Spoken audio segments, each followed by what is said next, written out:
On we go, ladies and gentlemen, with SNR fan feedback and a dip into the mailbag. First of all, some odds and ends to take care of. 1 week from tonight, here on SNR, we will have the drawing for the next installment of Slick Mix Roundtable. We will go out to dinner, you and I and a couple professional wrestlers, courtesy of KTMA TV 23 and Stilks in Woodbury, Minnesota. A great time will be had by all. Again, the drawing 1 week from tonight. Now, on to Super Sports. If we can get the address cranked up on the screen, there it is right now. We are in the middle of the 1989 SNR popularity and unpopularity poll. Please jot that address down. And what I want you to do is send me a list of your 10 favorite and least favorite professional wrestlers. I started out with just the modern-day contingent, but I started getting some names on there. Believe it or not, Ray, this is the truth. Nacho Barrera, Jake the Milkman Milliman, and so forth. So we've opened it up to everybody, going back to the French Angel, Emil Dupree, you name them. If you have a favorite or not so favorite professional wrestler, I want to hear about it. 10 of each, if you will. Okay, now on to the fan feedback from Candy Pole of Fridley, Minnesota. First of all, Candy, thank you very much for the nice comments about SNR. First of all, you want to know where you can obtain a personalized autographed photo of the Sting from the National Wrestling Alliance. The best I can do for you there is probably drop a line to Joe Pedicino. Occasionally he gives an address on the screen for you. He can possibly get you an autographed photo of the Stinger. You wanted to know also my opinion of the Sting's career at this point in time. Candy, I would have to say the Sting over the past year or so has really become one of the mega stars in professional wrestling. He has had some titanic matches with Ric Flair and, of course, more recently, the Great Muta.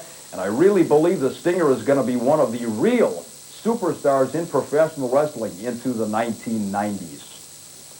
From Randy Kitzman of Minneapolis, Minnesota, we're getting letters from Randy each and every week. First of all, he wants to know, where is Pepper Gomez, one of the great names of all time in professional wrestling and one of the great crowd favorites in the history of the AWA. Pepper has retired from professional wrestling. Not too long ago, there was a televised cable program, Cauliflower Alley. This is a group of professional wrestlers and boxers who have retired and get together once a year for a big banquet. The Pepper was on there. He looks tremendous, and I could not believe when he said he is already 61 years old. Pepper Gomez, he looks like he could get back in the ring and still do it in professional wrestling. You also wanted to know, where is Chris Markoff? He wanted to know that. Randy did. Chris Markoff, the Russians, is here.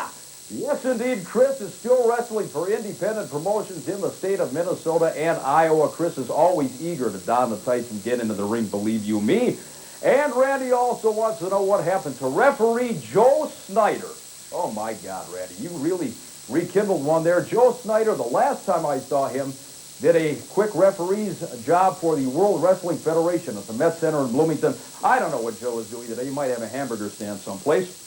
Finally, Frank DiTano of Minneapolis, Minnesota, wants to know what my opinion is of AWA International Television Champion Greg Gagne. Very seriously, ladies and gentlemen, I've touched on that subject over the years. I think Greg would be the first to admit he has taken his share of knocks and criticism from the wrestling fans contingent over the years. My personal opinion, I don't really think I have seen a bad Greg Gagne match in all the time I've been watching professional wrestling. He is an excellent wrestler, always gives 150% and a great account of himself. And as I mentioned before, in the stint that I did with the AWA, and to this day, Greg has always treated me with class and respect, and I appreciate that very much. Finally, to my good friend John Goodland out in New Richmond, Wisconsin, I appreciate the comments. Thank you very much for the letter. You mentioned me in the same breath with Marty O'Neill, John, and I have to thank you for the compliment, my friend, but that really humbles me. Marty O'Neill is like way up here. If you have a question or comment about professional wrestling, ladies and gentlemen, there's the SNR fan feedback address. It's on your screen. Do it to it. Drop me a line here at TV23. We'll get your name and comments on SNR. Let's get back to the great action of the NWA and Worldwide Wrestling. And remember, Ricky Rice in our studio a little bit later on this evening.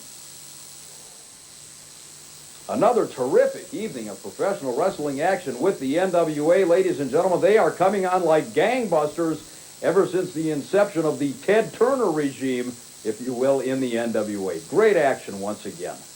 It's amazing to me, ladies and gentlemen, how many of our trivia winners here on SNR somehow managed to make their way to the set here on Saturday night at Ringside as Ringsiders of the Week. My guest at this time, no exception to that rule. From Richfield, Minnesota, Scott Miller, welcome to the show. Thanks, Nick. It's great to be here on SNR. This is a great show for the wrestling fans. Thank you very much, buddy, for the kind comments. You are very, very busy indeed, I know, out there in God's country, Richfield, Minnesota. Let's talk about Scott Miller away from the professional wrestling involvement. What keeps you busy out in Richfield? Well, I made it out fishing once or twice this summer, and I try to spend some time with my kids, mainly sometimes refereeing some of the battles they seem to have from time to time. I know that very well indeed. That's a real familiar theme, my friend.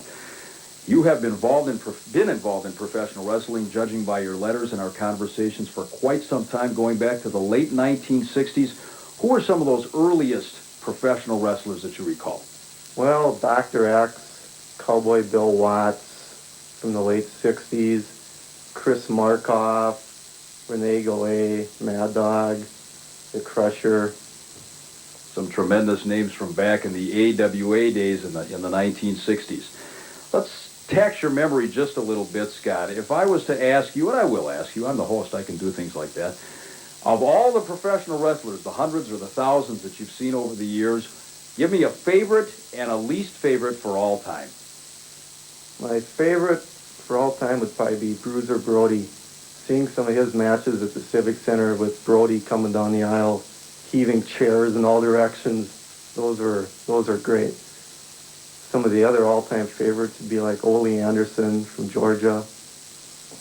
My not-so-favorites from all time, I think, would be Kevin Von Erich. There seems to be a few lights missing, or the lights are on, but nobody's home there sometimes. Okay. Thank you very much, world-class fans. That program will be coming up, ladies and gentlemen. Okay, let's talk about the wrestlers that are out there today, competing in the 80s, going into the 90s. Give me a favorite and the least favorite currently competing. Well, Ric Flair today he's like the Wayne Gretzky of pro wrestling. He's probably the best. Not so favorite of today would probably be the Ultimate Warrior. He's got a good body on him, but once the bell rings, he doesn't seem to have much. All right. If you could change anything about professional wrestling, this is kind of a generic question, and I've really never asked any fan this, and I don't know if you can pinpoint any one thing. What is it about the business that you would change overnight if you had the opportunity? I'd go back to the way it was probably 5 or 6 years ago in the early 80s, where the WWF had not gone national and there was more regional promotions that seemed to make the Twin Cities a better wrestling town as far as having AWA cards. Certainly, you're going back to a time when the AWA was selling out the St. Paul Civic Center continuously. Here's another generic question that I've really never asked anybody, and I'm real curious about your answer. If I gave you the authority to force one professional wrestler into retirement tomorrow, who would it be, and why would you get him out of the sport? Andre the Giant. Andre used to be great. I remember one of his matches with Bockwinkel at the Civic Center, where that was just a great match. But Andre's just deteriorated pretty bad the last couple of years, and I'd like to see him get out before he really gets injured. Well, I think you could probably force Andre out maybe with a forklift and an army or two. Finally, before we go, we got less than a minute remaining. Who are, or who is, or who will be the next champions in each of the major alliances, in your opinion? Start with the AWA. Who's going to unseat Larry Zbyszko? Oh, probably Derek Dukes. Derek seems to have a lot of ability and good wrestler. Tremendous. Let's go on to the NWA real quick. Luger. Lex Luger, and down to the World Wrestling Federation. Who's going to knock off the Hulkster? Oh, if anybody can do it, Barry Windham. Ladies and gentlemen, some very, very strong opinions from Scott Miller, my Ringsider of the Week. There's the address. That's how you do it. Send me your name, address, a recent photo, and your telephone number. We'll get you up here on the set of Saturday night at Ringside. We'll return to the action of world-class wrestling in Dallas in just a few moments, ladies and gentlemen. Right now, fans, my guest at this time, just within the last few moments, has come out of a meeting with the PWA hierarchy. There was some controversy, but now it is official. You're looking at the new champion of the Pro Wrestling America Independent Promotion. Very prestigious title indeed. Ricky Rice. First of all, Rick, welcome to SNR. Thank you very much, Slick Mick. It's great to be here. I want to talk first of all about your most recent past in the American Wrestling Association before we get on to the PWA. In the AWA area, you formed one half of a tag team combination with a very, very popular man by the name of Derek Starfire Dukes. All of a sudden, overnight in thin air, no more tag team. What happened there? Well, you know, Derek Stir-Fry Dukes was a pretty good wrestler for a ham and egger, but I had to move on to bigger and better things. And I asked him to come along with me to Calgary, and he chose not to, and that was a vital, vital mistake in Stir-Fry's career. Wait a minute, wait just a minute now. Now, this is a long-time, lifelong friend of yours, Derek Dukes, the Starfire. What's with this Stir-Fry? I guess I've learned one thing in professional wrestling. There are no friends. I'm out for myself now. I've learned that professional wrestling is a business, and a business to make a lot of money in. I'm done with the nice guy routine. I'm done with making friends. When one chooses to partake in an athletic endeavor such as professional wrestling, risking life and limb, night after night, he must be compensated for it, Nick. And I've found just that man to compensate me. All right, we'll get on to that in just a minute. Let's move on a little bit ahead in your career, up to the Calgary area. Apparently, that was the turning point in the career of Ricky Rice. Tell us about that trip up to Calgary where you, in fact, unseated lethal Larry Cameron. Calgary, Mick, it was a religious experience for me. I met such great men as the Dynamite Kid, Johnny Smith, and I even learned a few things from Larry Cameron, who I punished continually in the ring. But like I say, it was a religious experience, a renaissance, if you will. I've changed. I've learned. I didn't understand before. Now I've seen the light. If we could It's all about pain, Mick. It's all about hurting people. It's not about winning anymore. It's about money. Ladies and gentlemen, this is obviously a very different individual than the Ricky Rice that we were... Mick, you understand me. You know me. You know what it's about to make all this money on TV 23. You're a money-hungry guy. You've made it to the top. It's about time I made it to the top. And there's one way to do it. I've met the man ever since I become the PWA champion. Ravishing Ronnie. All right, now that's what I wanted to get on to next. Ravishing Ronnie, certainly not everybody's idea of an Einstein in the professional wrestling business. The other evening... Not your idea of an Einstein. Do you understand this man's credentials? A speech communications major at Yale. One of the brightest men in professional wrestling today. The man's body, 250 pounds of solid muscle.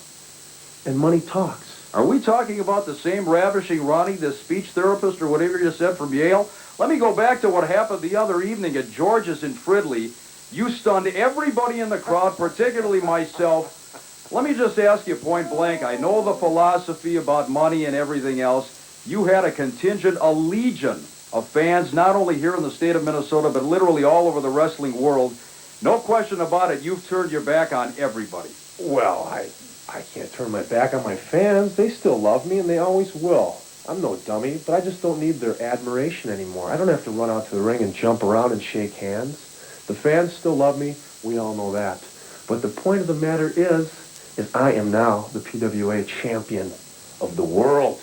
I started out the PWA champion, and now I am back as the PWA champion. A dream come true. You know, Eddie Sharkey told me one thing, get a draw, and this is a business and a tough man's business. And I guess I've learned to play a little tougher side. Ladies and gentlemen, no question about it, we have a very, very changed man in Ricky Rice. We're getting the wrap-up signal right now, Rick. In conclusion, what are the future plans now for the PWA champion of the world? I welcome all comers, and I wish you the best of luck, because you'll never, ever defeat me and my new manager, Ravishing Ronnie, the man with the money, because money talks. Ladies and gentlemen, a changed man indeed, Dr. Jekyll and Mr. Hyde, Ricky Rice. Well, wrestling fans, if I can shake the cobwebs after that interview with Ricky Rice, what a changed man indeed. It is time for SNR Wrestling News. Some big dates coming up for wrestling fans here in the state of Minnesota. First of all, let's touch on two PWA dates, the Pro Wrestling America promotion, of which Ricky Rice is, of course, now the heavyweight champion. August 20th at the Eagles Club in Faribault, Minnesota, a great PWA lineup promoted by my friend Mark Simon. And then Mr. Simon does it again 2 nights later, August 22nd at the Shenandoah Ballroom, the Inside Track in Shakopee, Minnesota. All the stars of the PWA, from Jeff Warner to the Lady Wrestlers, the Derringer Brothers, you name them, they will be on hand. Great wrestling action with the #1 independent anywhere, the PWA. The AWA, of course, ladies and gentlemen, with a big ESPN taping August 26th at the Mayo Civic Arena in Rochester, Minnesota. The headliner there, Larry Zbyszko, defending the World Championship of the AWA against the challenge of Sergeant Slaughter in a return bout. 2 referees on hand for this one. And the Russian Brute, who was here on SNR several weeks ago, will be in Rochester along with his mentor, Big Ox Baker. Again, the AWA in Rochester, August 26th. Now, on to SNR Trivia right away, ladies and gentlemen. Last week, I put a scrambled name up on the screen, and I figured I really did it to you, right? I was flooded. It happened again. The mailman is hunchback this week. The correct answer to that scrambled wrestler was none other than former WWF champion of the world, Pedro Morales. Too many winners to announce tonight, but you will all win either PWA t-shirts or wrestling snapshots, passes to Mission Creek Theme Park, you name it, we'll get something out to you in the mail. Now, for this week, ladies and gentlemen, first of all, if we can get those names up on the screen right now. The question is, of those 4 wrestlers listed on the screen right now, tell me which man does not belong with the rest of the group and why. Put on your thinking cap for that one. Let's get the SNR Trivia address up on the screen right now. I'll need entries no later than noon next Wednesday, and you could win a PWA t-shirt courtesy of our good friends over at Sweet Teas at St. Anthony, Maine. Good friends supplying us with those outstanding PWA t-shirts. Okay, all right. Now, ladies and gentlemen, coming into camera range right now, my good friend and one of the top professional wrestling broadcasters in the business today, from St. Paul, Minnesota, George Shire. Tomorrow evening on Wrestling Radio, Radio 1280 WWTC, from 7 till 8 o'clock. It's a great night. Tell the fans what's going on. Mick, we're going to get in the time machine. We're going to turn that clock back for all of those longtime fans, and we are going to zoom to the 60s, relive those golden eras. And with us, I promised a few weeks ago on Wrestling Radio that we may have a surprise guest or two. I started to think, brainstorming, who represented the 1960s better than anyone else? And I came up with Vern Gagne and the Crusher, but there was one man who did it for the 60s. His name, Larry Pretty Boy Hennig. Doesn't that get it going, Mick? It sure does. Larry Pretty Boy Hennig, formerly one half of the AWA Tag Team Champions of the World. And as you said, George, aside from Vern Gagne and the Crusher, I don't think there was any man that controlled professional wrestling, certainly here in the state of Minnesota throughout the decade of the 60s, like Larry Pretty Boy Hennig. Year in and year out, Larry Pretty Boy Hennig was a premier star during the 1960s. And as you mentioned, he held the tag team title not once, but several times with a couple of different partners. And we're going to really rejuvenate some memories, and we're going to have a lot of fun.